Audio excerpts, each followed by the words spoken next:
If you're someone who's ever struggled to lose fat, here are some of my best tips from a fitness coach on how to achieve it. Okay, so my most important factors for fat loss then. Okay, so we're looking at a calorie deficit, high protein, the right amount of fats, progressing a deficit, a new maintenance after every diet phase, and then filling the rest of your calories with carbs. I'm going to explain these things one by one and obviously give you reasons why these are my most important factors. First of all, before we do that, just a quick bit of credentials for myself. I've been in the fitness game for 10 years. I started off with boxing when I was 12. I'm now obviously into a personal training and I work for a really, really high level personal training company. I love fitness and I love every aspect of it, especially how to lose fat. I'm 30 pounds down from when I first started out my fitness, well, not my fitness journey, but my fat loss phase. So around a year ago, I decided I wanted to lose weight. And I was like, I'm way too overweight, 30 pounds down now, 95 kilos on the dot, working towards 88 kilos for the rest of the year. We're on October 1st now, December's coming up. By December, I want to be around 88 to 89 kilograms. As we go into the next bit of the video. So we're looking at the most important factors then, right? The main thing, the main driver, you're going to see loads of contradicting information online, but the science and everything else says the calorie deficit is the most important thing for fat loss, right? It's just basic thermodynamics and it's common sense, right?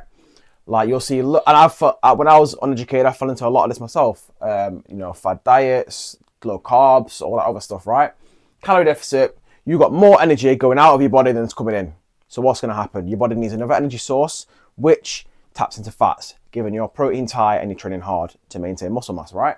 So you're looking at a calorie deficit to drive that fat loss. That's the most important factor, first of all. Don't let anybody tell you otherwise. You've never studied proper scientific literature if somebody tells you that a calorie deficit doesn't work, right? They don't know what they're talking about. So let's look at next one, which is high protein, right? You're looking at a diet phase and you're looking at, right, I mean, for me, I'm trying to lose around 10% of my body weight within, a 16 to 18 week diet phase. So I'm looking at that and going, right, I'm in a diet phase, I'm a powerlifter, I need to keep my muscle mass high while I'm dieting. So I'm looking at my protein and going, right, I need my protein to be as high as possible and realistic. Right? So you want obviously high protein, but you want it to be realistic. I eat 100 grams, 180 grams of protein a day, or I try to. But this maintains muscle mass while you're in a diet phase. If you're a beginner, you may even build muscle in a diet phase. And in fact, if you are a beginner, you will build muscle in a diet phase because you've never trained before. For me, obviously, I'm a little bit more advanced. I'm not crazy advanced, but I'm a little bit more advanced. So I know in a diet phase, the most important factor for me is high protein and making sure that I'm keeping my muscle mass. Next one, we're going into the right amount of fats. Fats, you're going to see loads of fear-mongering online. Don't eat fats this, don't eat fats that. Fats are super important for hormone regulation, especially if you're a woman. For energy levels, obviously, fats being the most dense source of energy out of the three main macronutrients. Fats support endocrine system and they're so important in terms of like maintaining your body. I can't stress this enough. If you're not eating the right amount of fats every single day, you're going to have real low energy levels. Your body's going to struggle to synthesize certain vitamins and minerals. And just overall, you're not going to have the same energy levels that you would do if your fats were in the right place in the first place. All right, so looking at the next one, which is a bit more of an advanced technique, right? Not a lot of people know about this, particularly if they just don't know about diet phases, or coaching in general. Is progressing a deficit over time. Let's say so I've got an A1 client. She's lost over 10% of her body weight in 6 weeks. So she went from 94 kilos right down to about 83 now in 6 weeks. So I'm looking at that and going, right, her deficit started off quite high because we're on a little bit of a time constraint. Her deficit is quite high, but I've been progressing her deficit over 12 weeks. So the first 4 weeks, I put her on a 25% deficit, then a 30% deficit, and then a 35. Given that obviously that her fats are high, her fats are the right amount, she's got high protein, and she's in a major calorie deficit. What was the outcome? Fat loss. She lost a lot of weight, but because we've progressed the deficit over time, it's allowed her to keep on losing weight over time.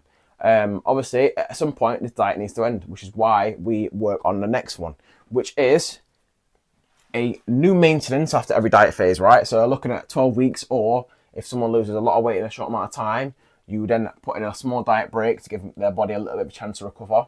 Because when you're losing weight or losing fat, you're in what we call a catabolic state, not an anabolic state. So obviously your body's breaking in a lot of things. Fat loss is obviously one of the main drivers in terms of what we want. So after a certain amount of weight loss, you need to reintroduce something to let your body calm down, allow it to chill, so then we can start losing fat again. This is where the new maintenance comes in. So if I've got a client and we're looking at, right, so she's got a 12-week diet phase. Let's just say they stuck to that 12 weeks. We want exactly the amount of weight that we want lost. I'm looking at that and going, right, so she's lost, let's say she lost 10 kilos over 12 weeks. I need to now find a new maintenance, because her maintenance at 100 kilos versus 90 kilos is going to be drastically different. I'm looking at that and going, right, so let's just hypothetically say her maintenance at 100 kilos was 2,500 calories. She lost 10 kilos, let's say it might be now be 2,200 calories, right? 300 calories is, obviously it's not major, but in a fat loss, it can make a big difference. So I'm looking at this and going, her new maintenance now, before diet phase, is 2,200 now. So I need to progress that deficit from 2,200 and not 2,500. Because if I do that, her fat loss is going to be majorly different on 2,200 calories as it would be on 2,500, right? So I'm looking at that and going, okay, I need to now look at her new maintenance, which is 2,200, and go, I'm taking away from that now, not her old one. So I'm looking at a new maintenance after every diet phase or major amount of body weight loss. The next one is to fill the rest of your calories with carbs. So we've got two things, right? High protein, right amount of fats. Now we've got them things. The last one to look at is carbs. Carbs, you can look this up, are actually non-essential in terms of diet. You don't need to supplement your diet with carbs, because you can get them from, well, you can get glucose and what breaks down from carbs from fats and proteins. So what you need to do is you need to look at what your goals are. If your goal is fat loss, you need your protein high and you need the right amount of fats to make sure energy levels obviously maintain muscle mass, right? So filling the rest of your calories with carbs. So let's say I'm on 30 to 35% protein. I'm on a 35 to 40% of carbs. So that leaves either 30, 35 or 40% left of carbs. Sorry, 30% of protein, 35% fats. What's left? 35% of carbs. Okay, so you need to fill the rest of the calories with carbs. Like I said, carbs are actually non-essential from diet. So you can get your source of energy or ATP from other sources. Obviously, your body's preferred source of energy is carbs. So this is where the carbs come in, to fuel workouts, to fuel energy levels, to maintain ATP, which is adenosine triphosphate, which is the kind of binding molecule of energy. So this is where your carbs need to come in. Now, these things have a little bit more nuance when we're looking at different goals. Obviously, if your goal is training performance and to build muscle, you may want a few extra carbs that you need for a diet phase, right? Carbs is maintain energy levels, and everything you can get carbs like that. So high protein, there's a certain amount of amino acids that you can't get from in your body. So you got a certain amount of amino acids that you can get inside your body, and certain things that you have to supplement with diet. That's why high protein is so important, and that's why like a lot of people that say protein isn't important, they don't know why it's not important. They can't tell you. They just say, oh, it's expensive, or it's this, that, or the other. It's majorly overlooked, which is, they're entitled to their own opinion, but it's not the truth. Yeah, your protein is involved in so many things that go on in the body, just in day-to-day operations of your body. Protein is so important. Obviously, fats does the same thing. Carbs is energy source. So literally think of the word carbs as energy source, or think of the word carbs as ATP. That's literally it. So yeah, these are my main important factors for diet phases and how to actually lose fat.